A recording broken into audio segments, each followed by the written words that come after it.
અમારે ભવ્યભાઈ પેસ લગાડે છે અગાસી ઉપર આવ્યા પતંગ ચગાવવા. આ અમારી કોદિયા ગામની પ્રાથમિક શાળા. હા એ સ્કૂલ છે. હવે ઉત્તરાયણમાં જો પતંગ ચગાવવા આવે છે. આ ગામડામાં આવી વસ્તુ હોય. હા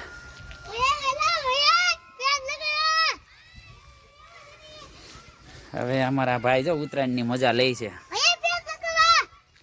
આ સ્કૂલનો નજારો તો જુઓ. બાકી એમ છે સ્કૂલ કોદિયા પ્રાથમિક શાળા.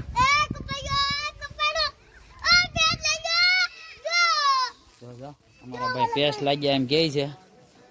હવે ઓલા ભાઈ જુઓ અમારે એક છોકરો આ બાજુ એક પતંગ ચગાવે છે. એની પતંગ બહુ ઊંચી છે. તું એલા પેસ કેટલા કાપશો? પેસ કાપી નાખે છે બધાને.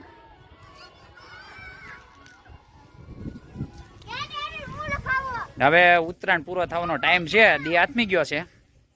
અત્યારે 5:30 પોણા 6 જેવું થવાની તૈયારીમાં છે. અને આ ભાઈ પતંગ ચગાવે છે. જવો જવો અગાસી ઉપર હો. જો જો પતંગ ચગાવે.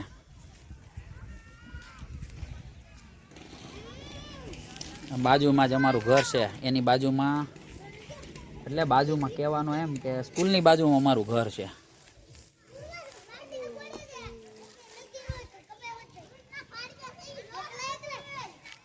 આ કોદિયા પ્રાથમિક શાળા. છોકરા નાસ્તો લઈને આવ્યા છે. નાસ્તો ખાય છે. જો જો ખીજાણો એમાં બેન ખીજાય એવા છે. જો નાસ્તો લઈને આવ્યા. ઉત્તરાયણનો નાસ્તો. પતંગ છોકરા ચગાવે છે બધા.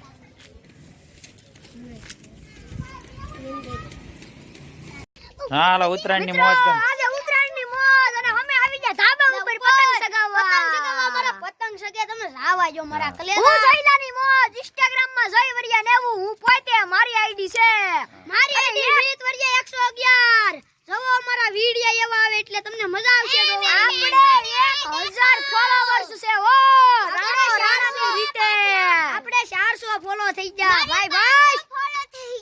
કેટલા તારે કેટલા થયા?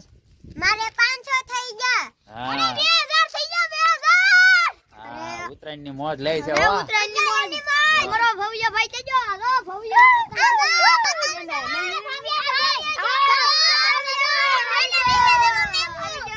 ઉત્તરાયણની મોજ કરવા આવ્યા છે.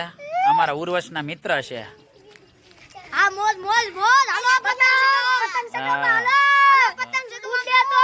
હા બાકી બાવળિયામાં ઘા. શેર કરો કોમેન્ટ કાવતરું. આ બધું ભૂલવાનું નહીં. કસ જાય. લાઈ ઉભરે ઉભરે ભવ્ય ઉભરે. તો લાગી ગયા. જો લગાડું. આય રાડું નાખો માં જો.